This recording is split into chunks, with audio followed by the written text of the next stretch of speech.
beyond to the villages. So that is devolved funds going to the villages to make budget proposals about their priorities. Yeah, like they do in Makueni. Yeah, that's how they do their his budgeting. proposal one of the proposals, at least on devolution, is that the allocation to the counties will be 40%. Right now, of course, there's a whole debate whether it is even 15 or 12 or 10. We really don't know many times, but he's saying he's going to make it 40, and 10 out of the 40 is going to go directly to this this village councils that he's talking about. It's easier said than done, because you see, we already have the sub-units within counties, the sub-counties. And in the current constitution, and what has not been instituted, has been the further devolution below the county level to the sub-counties and below, where you'd go to a ward, for instance, and then have a ward council or a ward forum that basically talks about those priorities. But that envelope has to be allocated by the county assembly. That is the process. There has to be a legislative process that basically looks at the entire pie and then further allocates that, and then at that sub-county, sub-ward level, then you can now talk about ward priorities.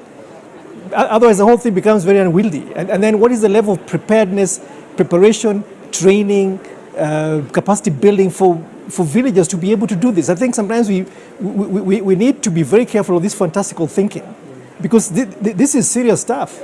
But it's happening. It's happening. And sorry to jump in. When we talk about decentralization of the budgeting process, it's happened in Makueni. And there are models that we can look at, such as Makueni, where budgeting process starts at in fact, sub-village, in terms of prioritization. And they then have a process of, putting together those proposals. And then at the ward level, you have ward kind of budgeting meetings. So if the governor wants to do a county-wide large infrastructure project, like national government did SGR, or they want to build a hospital or something, they have to go to these ward level meetings and convince villagers, give us this priority because it will help you. So you have a deliberative budgeting process that is well thought out, that is based on structures that are not just set up for the budgeting process. Continuous capacity building for them. They have exactly. It's political will. Not the numbers like how many shillings and cents you're going to spend on a bridge. No. It is, by the way, the budget discussion is finance. Where we do budgeting based on, that's how you wind up then having fantastical projects that then can't be financed. I want Dennis to come in, because he's been waiting to do that for a while. I have a serious problem asking people to solve problems. The whole point of this whole budget process is that we go to Kenyans and we say, what are the issues that are facing you? Then, because we are responsible government, we solve them through policy. Yeah? We don't let people design projects. We solve them through policy, which is then translated to programs, which is policy, which I think this is what Alex is saying here. Right? We need to get this understanding of government proper, that people tell us what the issues are, we translate those into policy, then policy goes into programs and projects. Budgets. People and then budgets. That is the correct order of things. We've mixed it up. In a bottom-up, in a top-down, in a top-down. In a holistic. Top-down economics has not worked. In a holistic way. Top-down economics has not worked. Kenya has very high inequality. No, this is not about bottom-up or top-down. It is not top-down. It is not top-down, because the point really is... Let Dennis finish. Is that in a consultative participatory process, the communities generate the issues, the priorities. Now, those have to be consistent with the plans.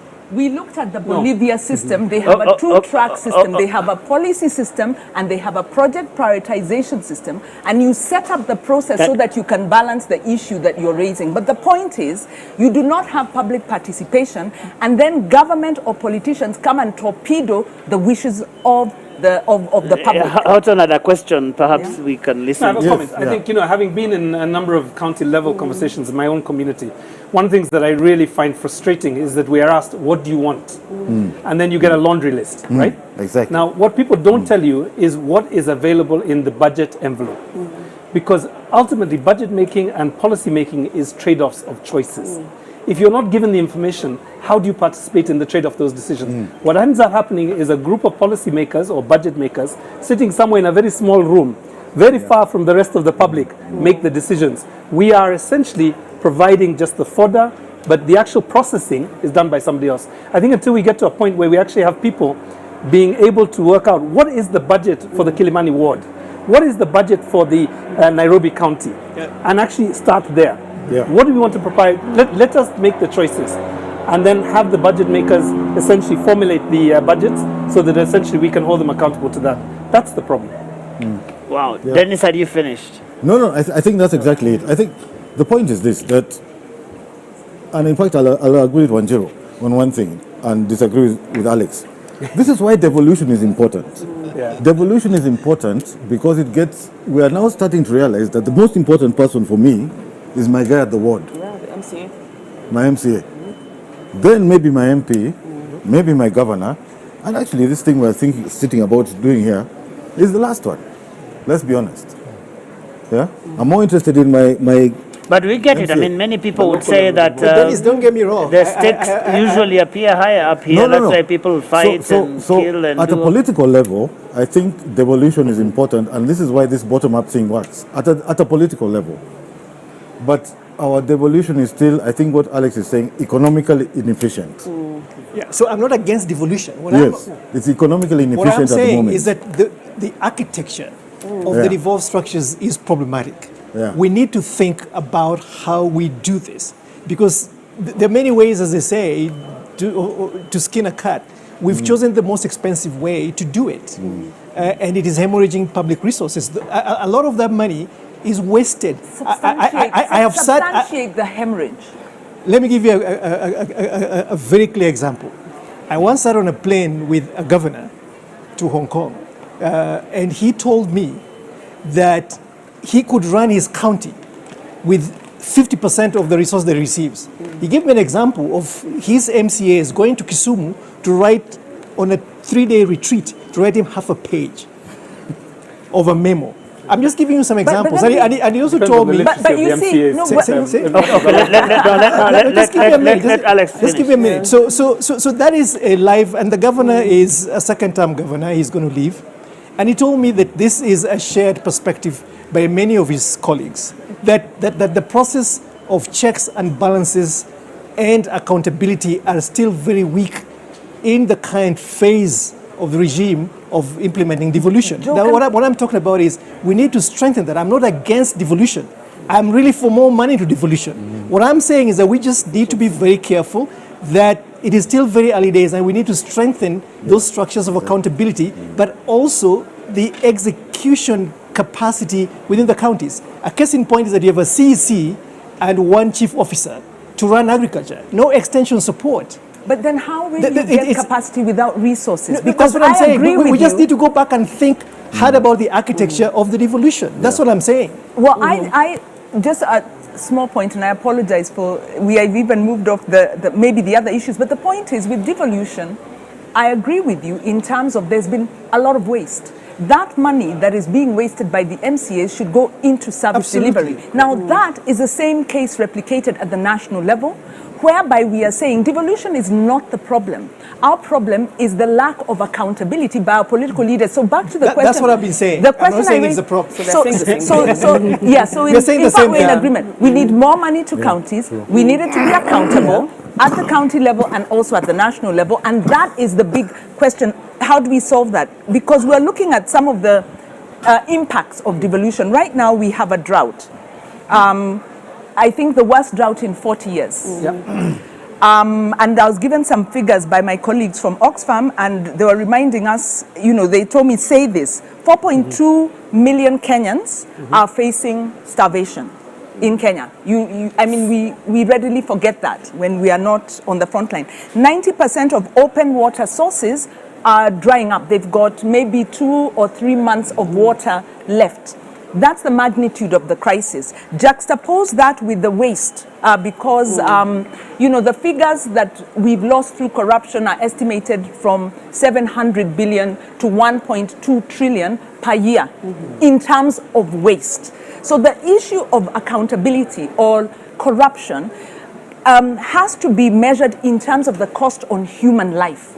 When you have KEMSA, we lost 7.8 billion during COVID. How do you steal money that we borrowed to help people in the midst of a pandemic? So I think the problem we have is we get lost in the technical and we forget our politicians do this because they can.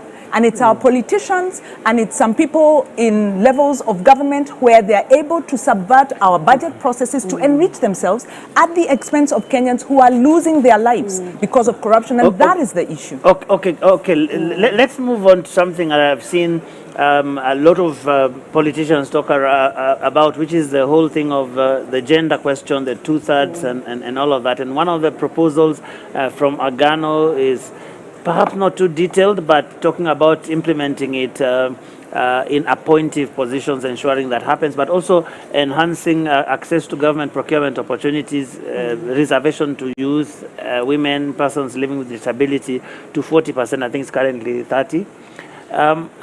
I was asking, actually I was asking Wanjiru, I think, before we started here, whether this whole idea of gender and the two-thirds question that has dogged our constitutional implementation for 10 years now is an election issue in 2022. And Sheila, you go first. They've tried to pretend that it is an election issue, I think, because they have... I like your choice of yeah, well, pretend. that's true, because at the front of it, we've had one... I think it's Kenya Kwanza, which says that half of the appointments will go to cabinet. Yeah. I mean, half of the appointments in cabinet will go to women. Women, yes. But then I already look at it from the optics, like when you're out there, who's around you. That messaging should start from now. Who's around you? Very few women, already occupying those high places within that particular lands. But it's not just that. Azimio, well, they have nominated a woman for the running mate position. But then, for me, it's more or less about optics, because when you looked at the party lists, you remember the party lists that IBC, did not allow and said that parties needed to resubmit new lists. If they couldn't even present us enough women as required as per the constitutional threshold during the listing of people to be nominated, do we really trust that they will then offer those appointive positions? Because for me, it's really promises. But I don't think that the gender issue has been a strong matter that we have really canvassed during this campaign season. We've not given it enough attention. And just one thing, because you've talked about it, on the issue of what Mwaure proposes in terms of procurement and ensuring that women and youth get enough opportunities. From our own experience, we know that many times when those companies that are given contracts and have women and youth, it's basically just on paper. The beneficial owners of those companies are actually not the women and youth. Those are just fronts. So we also need to ensure that actually the beneficial ownership of these companies is made up of women and youth. So there's something else that we need to do to ensure that these opportunities are really going to the people who are more deserving of them. Houghton, I wonder what your thoughts are about this gender question. I remember when you came and found me here and you were wondering whether well, I was about we are going to be a manel, yeah? No, I was about to stage a protest.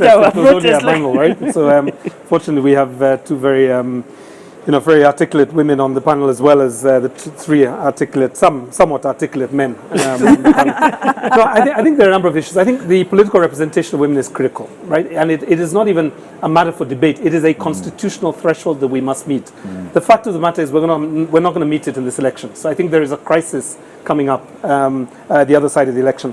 The second issue relates to the use of public resources. And I think the point about procurement is an important one. We look forward to hearing more from the two candidates this morning, this evening. But I think the other issue that I think is really important is making sure that we don't just have women, but we have women with a gendered agenda for this country, right? And we need men with a gendered agenda. So I think we should be asking presidential candidates who are male, what is their gendered perspective about these issues? Let me just give you three very quick ones. We learned last week 5,400 women and girls were raped in the county of Nairobi. What's the agenda to deal with that issue? We have heard that we have one of the highest teenage pregnancies, and the numbers are coming down to like the 10, 11, 12-year-olds, not the preteens, not even the teenagers, but really this very fragile age group. What is our strategy for that? Must we continue to have this sense of denialism around the issue of safe abortion, comprehensive sex education? When are we going to start dealing with the realities that our children are dealing with in a way in which we are not confusing science with our morality? And I think that's the challenge that is forward on the gender issues. I think the very last one for me is this issue around, gender parity, because I think we have to look at this from a really sober perspective. It is estimated that we will not achieve gender parity at these current rates until 2069. That is another 40 years from now plus, where we see women's earnings and men's earnings being similar. At the moment, there is a 23% difference between men and women. Oh, wow. Wanjiru, What can I add you've to been that? speaking quite a bit, but let's talk about this gender question. Yes, from a gender perspective and from an inclusion perspective, yes, I think I totally agree, and thanks so much, Irongo, for reminding us how expansive this is. And what I'll add is maybe just 2 quick points, is that at the county assembly level, if political parties do not achieve the gender balance, they will then do a top-up.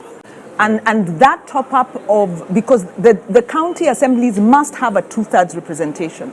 And the top-up of additional members means that the taxpayer pays more and that the size of the county assemblies are bloated.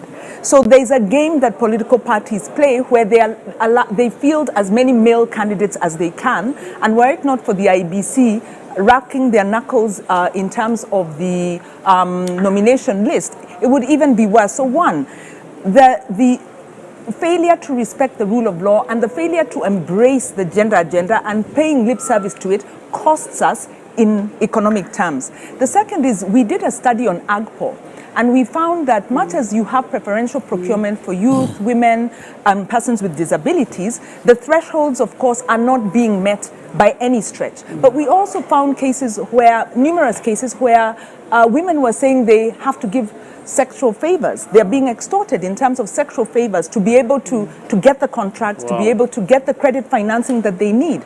So as Irongo is saying, we also have to look at the governance, but also the social context in which we are living, where women are still not able to participate equitably in economic affairs. Okay, because we are just about to go for the first debate, so let me just get some quick thoughts, Professor Awiti, and then to Dennis. So I think the elephant in the room here is where we are as a society, period.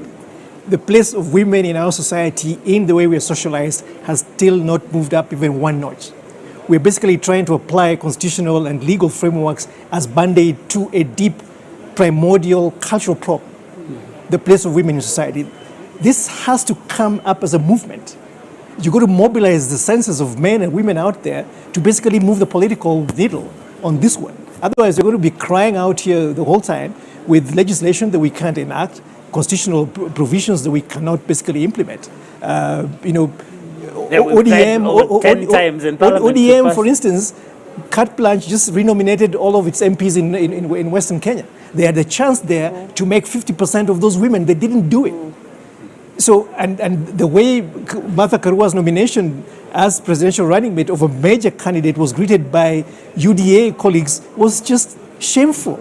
It shows you the deep-seated cultural norms that we still have to deal with in this country to move women's agenda forward. Dennis? No, I think I have nothing to add to this. I'll just say a discussion on gender, just like many of the discussions, we have two Kenyas. We have Kenya on paper, which is the constitution. Then we have Kenya qua ground, which is reality, which is what Alex is saying. And that's it. Okay. We haven't found a way to reconcile them. And I think we're stuck there. Okay, so all the ladies and gentlemen on this table, before we go for the debate, what's the one thing that those two gentlemen must not leave that stage without talking about? Let me start with you, Houghton. No, I would like to address gender. Let's go for that. Gender and women's empowerment. Yeah. Culture. How do we move from a culture, a low trust and a culture of impunity, to a culture of trust, especially the political culture? Trust. Yes. What break it down. How do we in the BBI they called it the national ethos. I didn't like that term, but we have a culture where corruption is seen to pay. And a study actually done by Agano University in 2015 is still relevant today because the youth don't mind how I think Kenyans, by any means necessary, you have to make money. We become consumerist, we don't uphold values. So how do we switch that culture? We have enough laws. Okay, let's go to Sheila. Integrity for me, because if you're not going to be able to meet all your goals and objectives in your manifesto if you don't look at the software. And that's really our values as a country, the values of the people that you are going to appoint in government, the values of the people around you. That's one question I have, because even for the main, the so-called leading candidates, my question, as they keep on telling us and giving us solutions to corruption, but for me the first problem I see is that they're surrounded by people who have been accused of corruption, some who are even in court, and have been charged with corruption.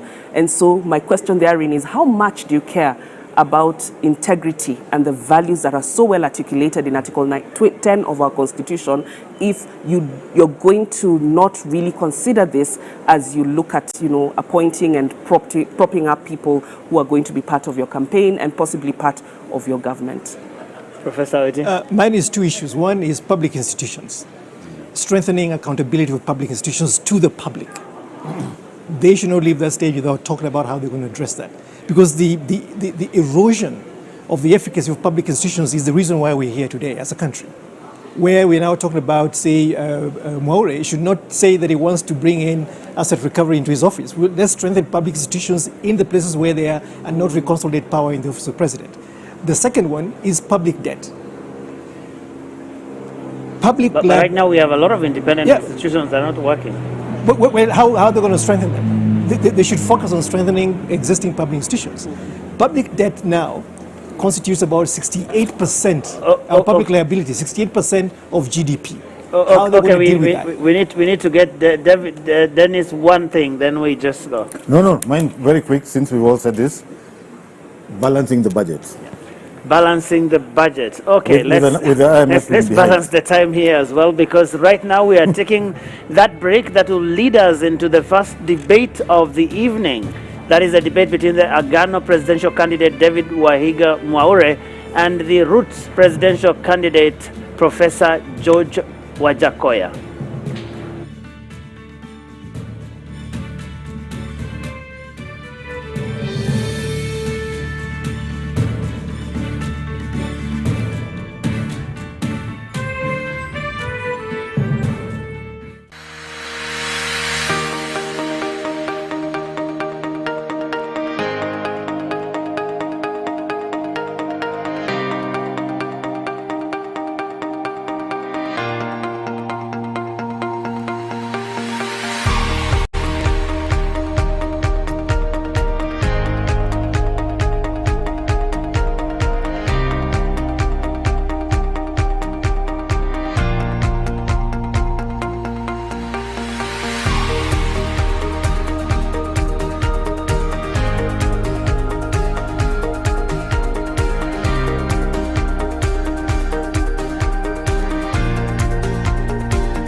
Linda familia na marafiki dhidi ya magonjwa. The UHC coverage journey is on. NHIF is working under the guidance of the Ministry of Health in the UHC Step Up, which presents an opportunity to secure Kenyans access to quality health services without suffering financial hardship. So take the bold step today and safeguard your families by enrolling to NHIF to ensure health for all. Kwa majina mimi naitwa Moses Kulia, mkaaji wa hapa Bomboruru, ambao tunafanya na kazi na hii sako yetu ya Agano sako, ambao ruti yetu ni Bomboruru Saba Seri. Kwa hii kadi ya bima nilichukua 2013, ambapo imeshanisaidia 2018, ambapo bibi yangu alikuwa anajifungua, tulienda hospitali tukatibiwa, tukahudumiwa vizuri, alafu wakati wa kutoka hatukuitishwa kitu.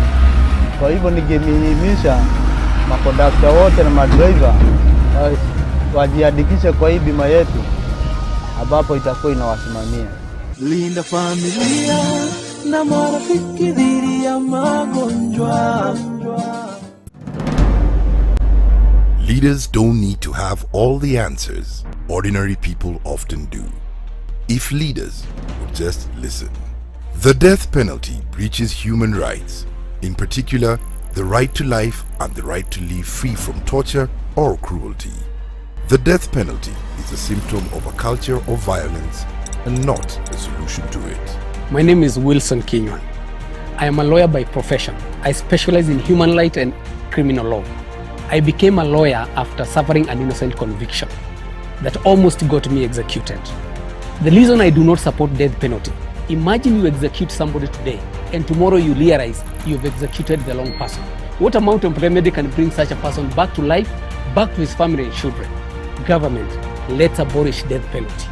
In November 2021, 40,000 people were forcefully evicted from their homes. Many months on, they live in plastic tents 16 kilometers from the center of the capital city. Mimi naitwa Ture, natoka Mukuru kwa Njenga. Last year tuli experience post evictions. Watu waliweza kuumia, wamama, watoto, walemavu, wazee, community mzima ikakuwa affected. Kitu ile tunaomba serikali ambayo itakuja iheshimu haki ya makao kwa kila Mkenya. August 9th, 2022 offers us a turning point. 1. Turn up and vote. Your vote counts. It's actually the only thing that does in an election. 2. Choose and then hold your leaders accountable. 3. Join the movement of people who stand up against human rights violations. Become a member of Amnesty Kenya today at www.amnestykenya.org. What is a secondary school in Kenya? It ranges from 106 high-cost national schools educating 3% of the learners, where you find ultra-modern libraries and laboratories, the most experienced principals and teachers, and the best teacher-student ratios. With 7,019, some barely established, understaffed, lacking basic facilities, sub-county schools, educating over 60% of learners. Given that KCSE is the most consequential examination in our education system, isn't it fair that we level the ground for all learners to excel by narrowing the capacity gaps between the worst and best schools to deliver quality education? Usawa Agenda calls for a sub-county schools upgrading program and a change from the capitation model to enable small schools to grow.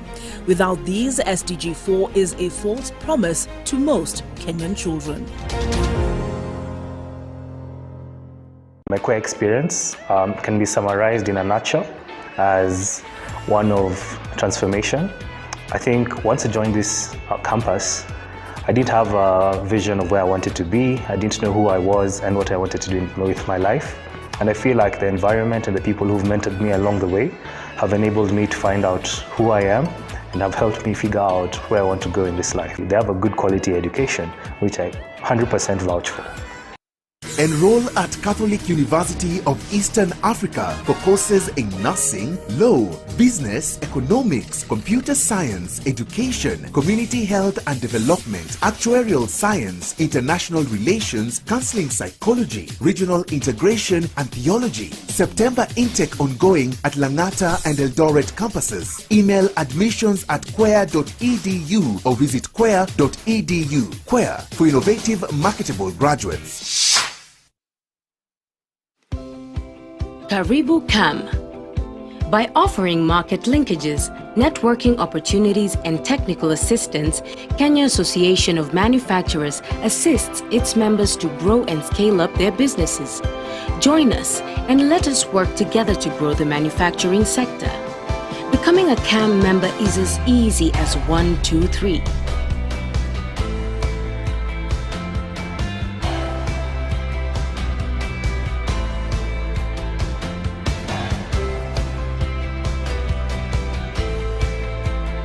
Kenya Association of Manufacturers, driving global competitiveness. Check it. Let's talk about banking. Or let's talk about dreams and goals. Your dreams, your goals. If you're like Louise, you value doing biz with ease. Or maybe you're like Dan, a family man with a plan. At Diamond Trust Bank, it starts with one dream, one goal, one deposit, and one transaction. Pamoja, let's make it happen. So don't just bank with us, bank on us.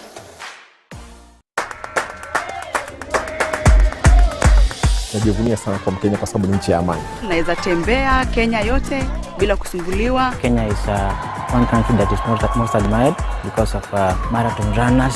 Our culture is one of the best in the world. Nashukuru kwa sababu ya demokrasia tulionayo. Kenya ni nchi bora, yani yapendeza tu.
Well, good evening and welcome to the Pope Paul VI Learning Resource Center at the Catholic University of Eastern Africa, right here in Nairobi. My name is Ken Mijungu from KTN News. And I am Smriti Vidyarthi of NTV.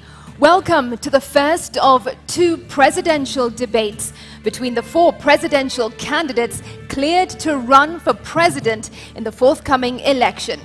This is the fifth of 6 national televised debates organized through a joint media presidential debates initiative, bringing together literally the entire Kenyan media fraternity. That's right, and the candidates participating in this debate have agreed to the rules and guidelines requiring them to conduct themselves with utmost decorum, address each other with respect, and extend honor to viewers watching this debate live across all Kenya's broadcast media platforms. The candidates in the debate have also agreed to observe the highest standard of ethics in their conduct on the debate platform.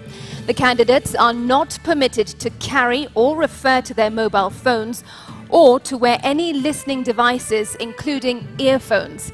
A medically recommended hearing aid is exempted from this rule, but luckily we have confirmed that none of the candidates is on a hearing aid. And once again, ethics and guidelines also remind the candidates that they shall not carry to the debate platform any written material, whether books or journals, manifestos or articles, including even handwritten notes. Now, each candidate will have 2 minutes to make an opening statement, 2 minutes to answer a question, and 60 seconds for a rebuttal. The topics have carefully been selected after a thorough assessment of the state of our nation and the sentiments of the regular Kenyan voters in various parts of the country. And in line with the debate rules and best practices, now the questions we shall be asking tonight have not been shared with any of the campaign teams. Neither were they discussed or even formulated in conjunction with anyone. Now the questions are entirely our very own. An invited audience seated right here in the auditorium has also agreed to the debate rules. They have been fully briefed that cheers, jeers, or any other form of noise is not permitted during the debate. We, however, make an exception now as we request the audience to help us warmly welcome Professor George Wajakoya and Mr. Mwaure to the stage.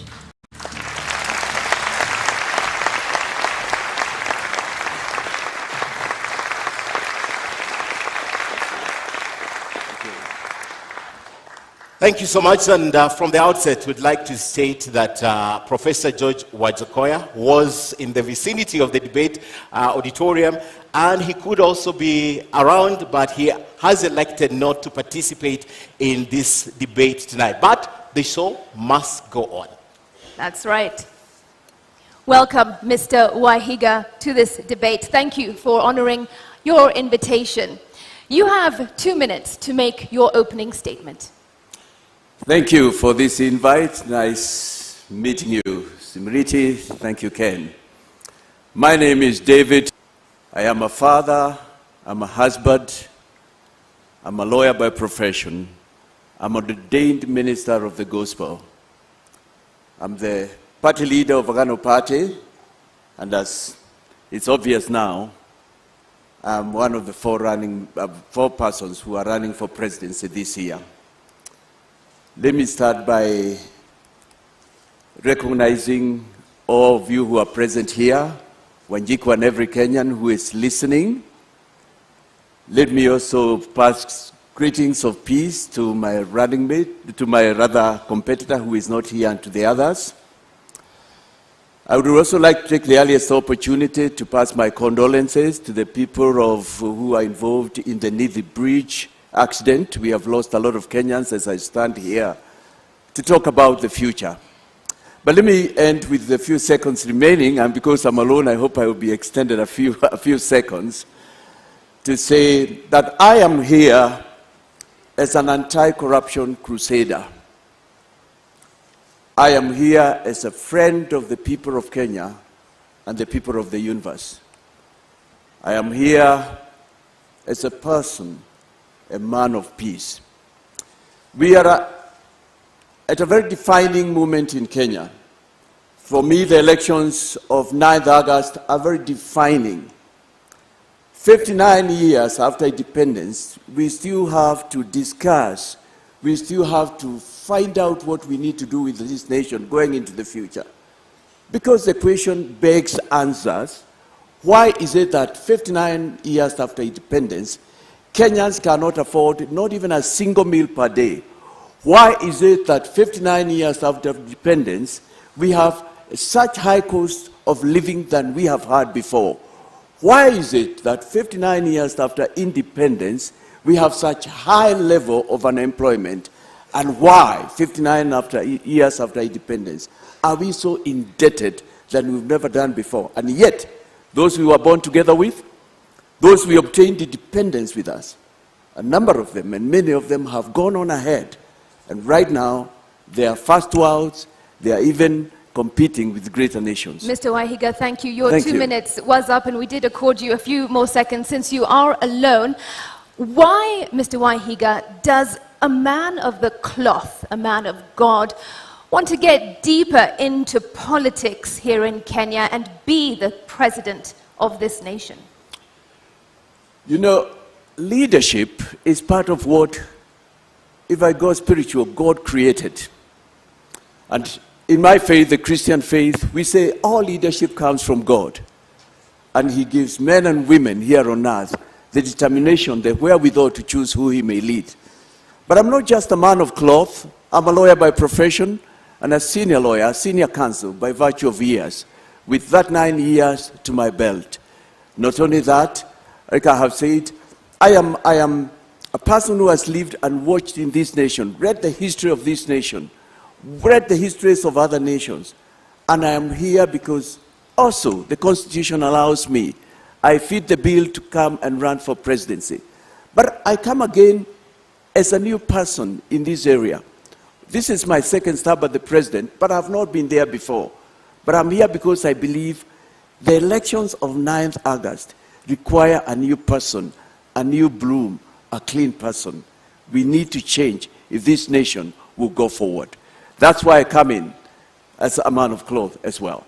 Mr. Wahiga, the reasons you give tonight, basically every Kenyan would give them. What is unique in your preposition? Why should that be my position? I am tired, like Kenyans are. I am disappointed by the leadership we've had so far.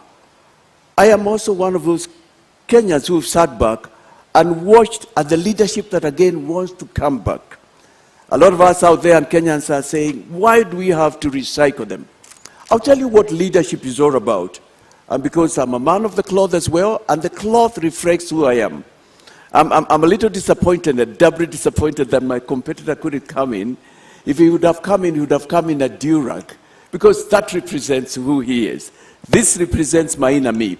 But leadership, if you have occasion to look, and we read books here, the scripture, the man, one of the people I follow much, is one who was known as King David. And it says, when he was the president, the prime minister of the nation of Israel, it's written of him that he shepherded that nation according to integrity of heart and skillfulness of his hands. Leadership is about taking care, providing, making a way. And that's why, as a man of cloth, as a lawyer, and for the first time we have a lawyer as a presidential candidate, it is so defining that a person like me, because if a man of cloth would follow the ways of the scripture and the ways of our constitution, if he would follow the ways that are right and accepted international standards, he would not steal from his people, we would not have the level of scandals we've had in this nation, which I'll talk in a moment. We will not have our development funds, public funds stashed abroad. And this is why we are here.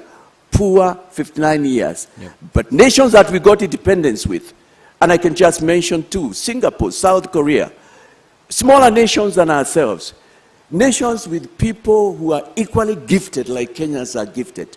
We are nowhere near catching up with them. I am here because I believe we've got what it takes as Kenyans. We can do it, and we have a reason after 9th to do it and move forward. Mr. Wahiga, the church does play a crucial role in national development and in securing our nation in many ways and in bringing guidance to the people. But many would argue that in many ways the church has failed us. What are your thoughts on that? I wouldn't agree with them. I wouldn't agree with them. To the contrary, my thinking is that the church has not been fully involved in governance, separate but yet a very important partner. Talking about the liberations we've had in this nation from 1963, the fight for independence, talking about the first liberation, the second, the constitution review, the church was very key. Religious organizations are important. Faith is an integral part of mankind, and every person, it doesn't matter who it is, believes in something, follows something, and refers to something when the time comes, when push comes, when pull comes to push. But you would have to be specific, because I know the church has been speaking out. We've had Bishop Sokulu, we had Muge, we have Joya still with us, gallant men of this nation. And I can say we are here because of that. Probably what you are referring to is you expect more. This time you have one of them, but also a professional in his own right. The voices you have mentioned are voices of yesteryears. I'm yet to hear you mention the current voices speaking, because your voice has been silent on this. We haven't heard you condemn what's going on in the country. We haven't seen you come out loud. And specific example, when politicians